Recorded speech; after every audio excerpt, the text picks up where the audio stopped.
everybody, my name is Melissa and I am a mom here in Michigan and I am ready to share another meal with you. Today I am making a copycat recipe. So this one is a copycat of Olive Garden Zuppa Tuscona. Don't know if I'm saying it right. Potato soup. Not tomato. Potato soup. I have made this recipe many times. This is awesome. This is definitely greatest copycat recipe I have. This I got from thecountrycook.net. I will link it in the description box for everybody. And as always, I have my own little twist on things, and you know, sometimes today's twist is not always what I wanted. So you know, sometimes there's a twist that we just have to live with. It's just I went to the store. One of the things it calls for is hot Italian sausage. And my store did not have anything, but they had sweet Italian sausage. Did not feel like going to another store, so I am going to cook this up. And while it's cooking, I am just going to go ahead and add a teaspoon of some red pepper flake, and to give it that hot flavor. The hot Italian sausage is not too hot, especially in this whole thing of soup. This soup also calls for some heavy cream, so as always, you know, creams mellow down any kind of heat or anything like that. So this is not going to be a spicy hot soup at all. But we are going to start with cooking up our sausage. The other thing this recipe called for is bacon, which I thought I did have some. I don't have any at the house, so I'm gonna omit the bacon. Everything's better with bacon. That is true. So if you have bacon, if you know, I was at the store, I should have just bought more because everything's better with bacon, but I don't have any. So we're gonna have to suffer through and eat it the way it is, but I think everybody will like it. Okay, so let me just give you a quick overview of all the ingredients that we are gonna be using. So back here, it's that sweet Italian sausage that I showed you. I'm gonna cook it up with some red pepper flake. We're going to, we have 1 onion chopped. That will be sauteing with the sausage. After that, you're going to put in your garlic. I have 3 cups of potatoes here. I chopped them really kind of small. This is a soup, and so I just felt like on your spoon you want a small piece of potato. You're going to need 4 cups of broth, chicken broth. I, of course, used chicken bouillon, the little cubes. I already took the wrappers off because that took me a really long time one other time. So made it easy for the camera here. So I'll use 4 cups of water and 4 cubes of broth. And then the other thing, the other switch up, but this we've done a lot, that it does call for kale.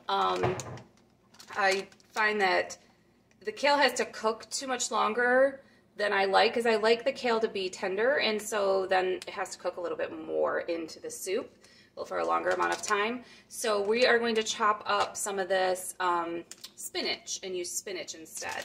A really great swap out.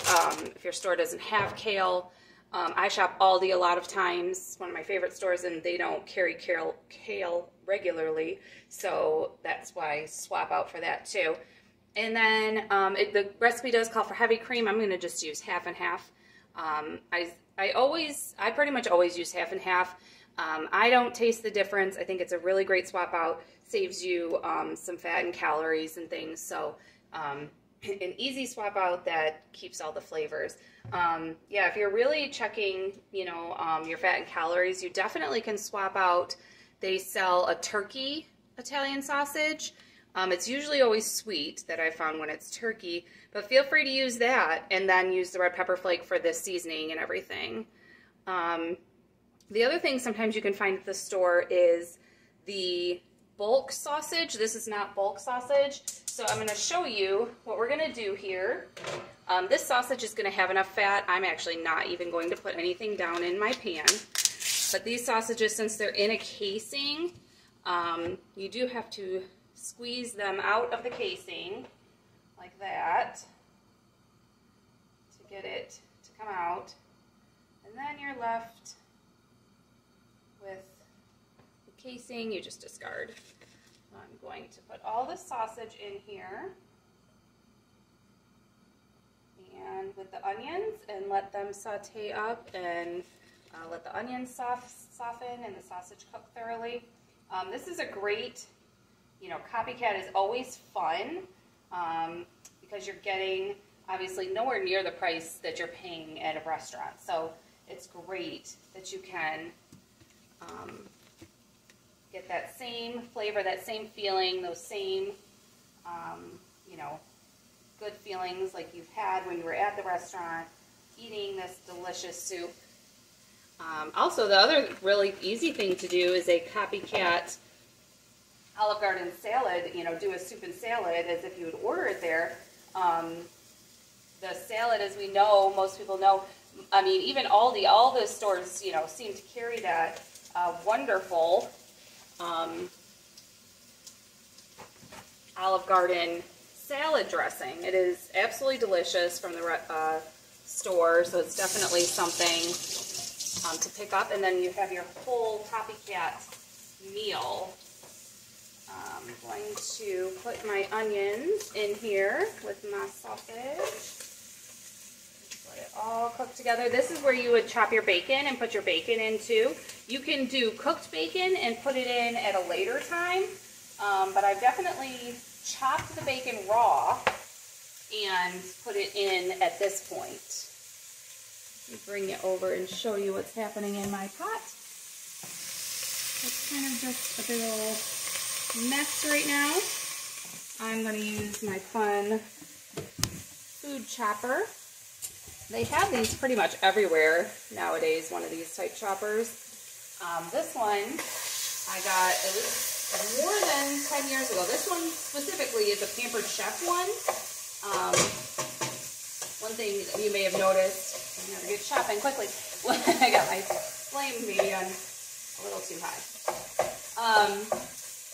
But you might have noticed just now when I showed it that it has 5 little spokes, and the spokes are a little bit like of a twisted. They're not just straight like you would see on a bicycle tire, let's say. So I don't know if that's what makes it extra special, or if Pampered Chef might have just been one of the first, places. That was the first place I've ever seen it. When I had gone to that Pampered Chef party and stuff, so just thought it was amazing. And maybe just over time, everybody's come up with their own.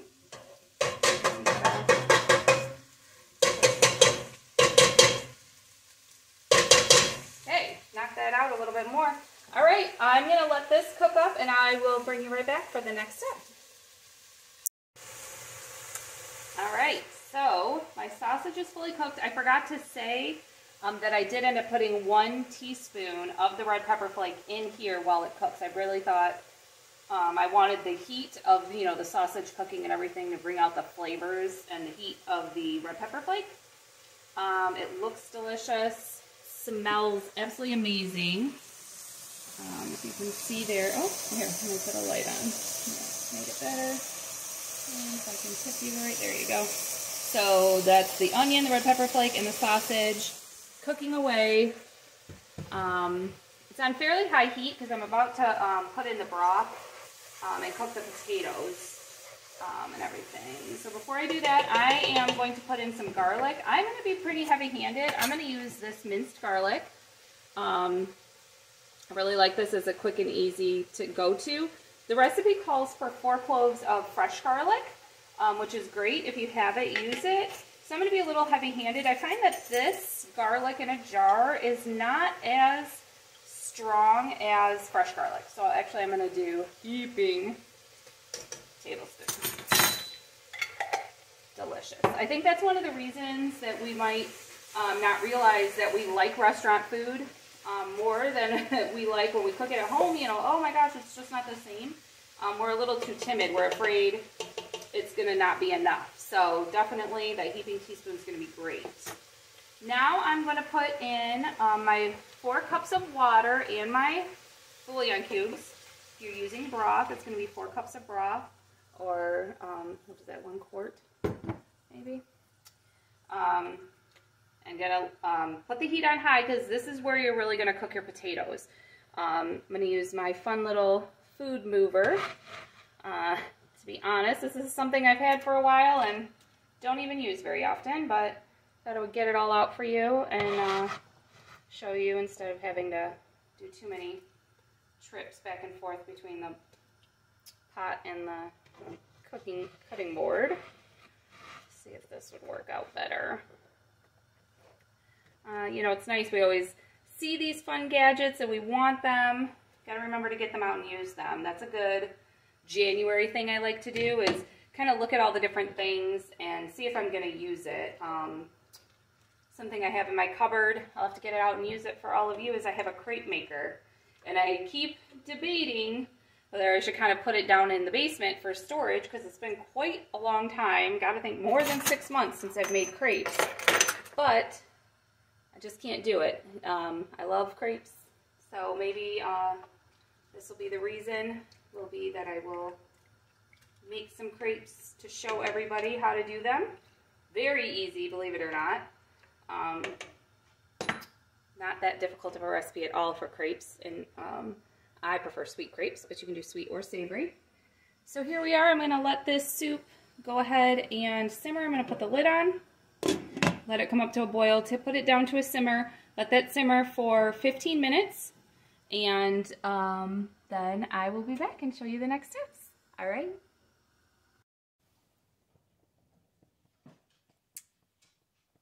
This is what it looks like now.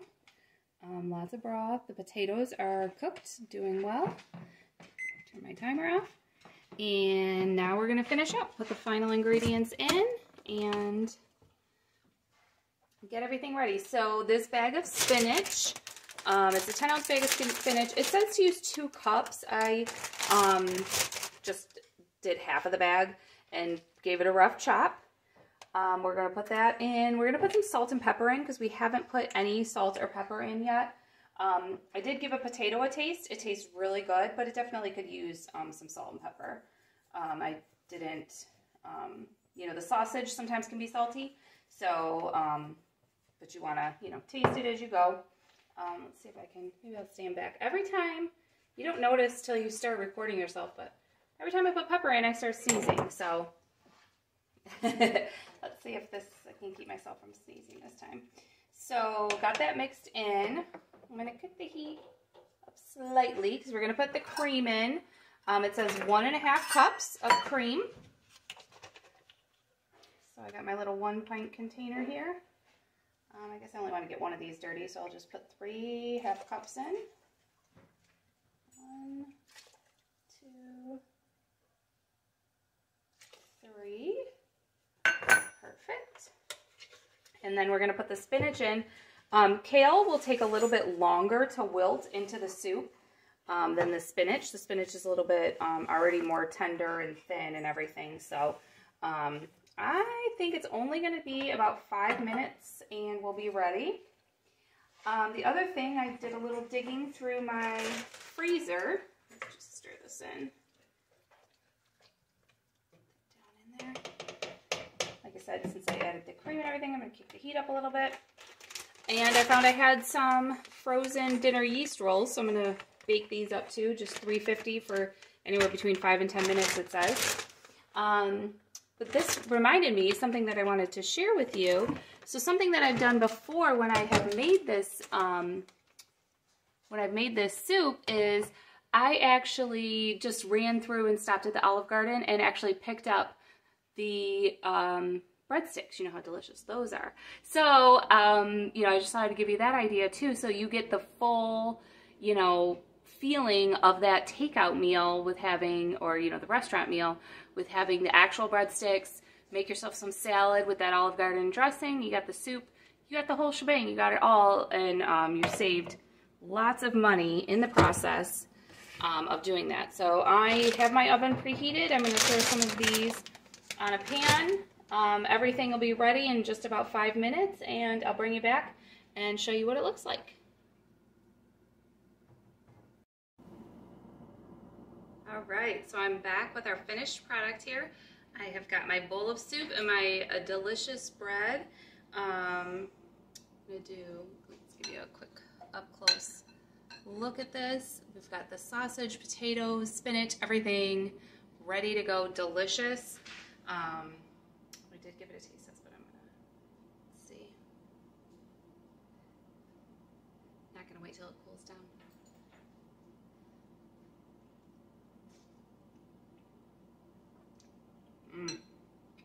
Wow, that is so flavorful. Definitely use that heaping tablespoon of garlic if you're using that garlic like that. It's so flavorful. And the sausage and the spinach just gives it a little something extra. Obviously it looks really good, tastes really good. Getting some healthy vegetables in your dish. So what other copycat meals do you make? I have a few that I make, so I plan on sharing another one with you. So just thank you so much for watching. I really appreciate it. Please make sure you subscribe if you like this. You like copycat meals, you like eating out. Hit the thumbs up button. It does help YouTube know that you're watching and liking everything that you're seeing. Subscribe, and that way you can get notified. So I'm going to keep putting out videos, give you more ideas of what you're going to make for dinner. So we're hungry. We're about to eat. So thank you so much for watching. Bye, everybody.